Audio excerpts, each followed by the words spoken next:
It was a breezy autumn evening when Alice and her brother Jack first stumbled upon the forbidden tree house. Their village, nestled in the heart of Whispering Woods, was known for its ancient trees and mysterious tales. The siblings had often heard stories of a hidden tree house, forbidden to all who dared to seek it, but they had never imagined they would find it themselves. As the leaves crunched under their feet, Alice and Jack followed a narrow, winding path they had never noticed before. The path led them deeper into the woods, where the trees grew taller and the shadows darker. Just when they thought they had reached a dead end, a gust of wind rustled the leaves, revealing an old, twisted tree with a rickety ladder leading up to a hidden platform. Do you see that? Alice whispered, her eyes wide with excitement and a hint of fear. Jack nodded, his heart pounding. The Forbidden Tree House. We found it! He breathed. The ladder creaked as they climbed, each step echoing in the stillness of the forest. When they reached the top, they found themselves standing on a wooden platform, weathered by time. The tree house itself was small but sturdy, with a door slightly ajar and windows covered in dust. Alice pushed the door open, and they stepped inside. The air was thick with the scent of old wood and forgotten memories. A small table stood in the center, covered in cobwebs, and shelves lined with dusty books filled the walls. Jack approached one of the shelves and pulled out a book titled The Chronicles of Whispering Woods. Look at this, he said.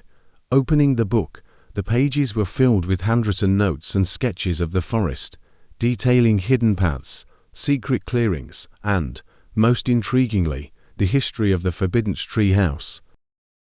According to the book, the tree house had once belonged to an old forest guardian named Elara, who had protected the woods from dark forces. But one day, she vanished without a trace, and the tree house was left abandoned, forbidden to all who came near. As they delved deeper into the book, Alice and Jack discovered more about Elara and her connection to the forest.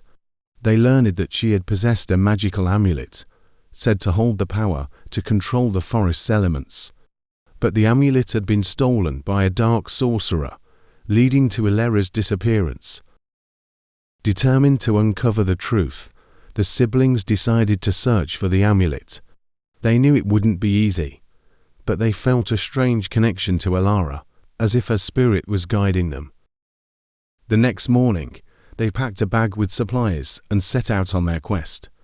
They followed the clues in the book, navigating through the dense forest and encountering various magical creatures along the way.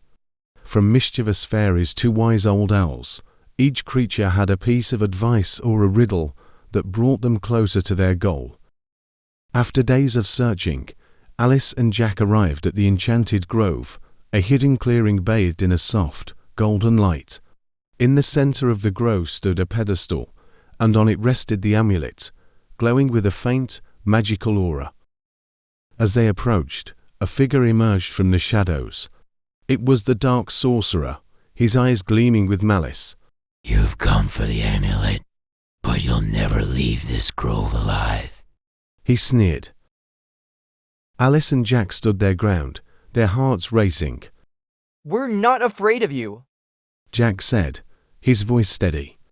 We're here to restore the forest's magic and bring Elara back. With that, the siblings joined hands and focused on the amulet.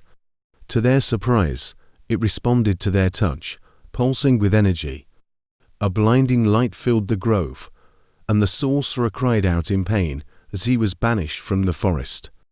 When the light faded, Alice and Jack found themselves back in the tree house, the amulet glowing brightly in Alice's hand. The book on the table had changed, its pages now filled with stories of their adventure. As they stepped outside, they were greeted by the sight of Whispering Woods restored to its former glory.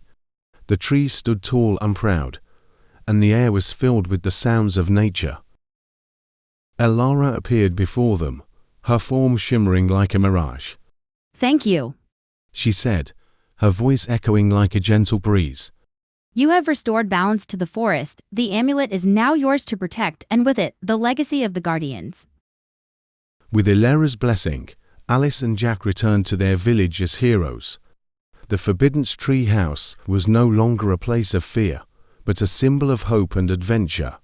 And so, the siblings continued to explore the mysteries of Whispering Woods, knowing that as long as they had each other, there was no challenge they couldn't overcome.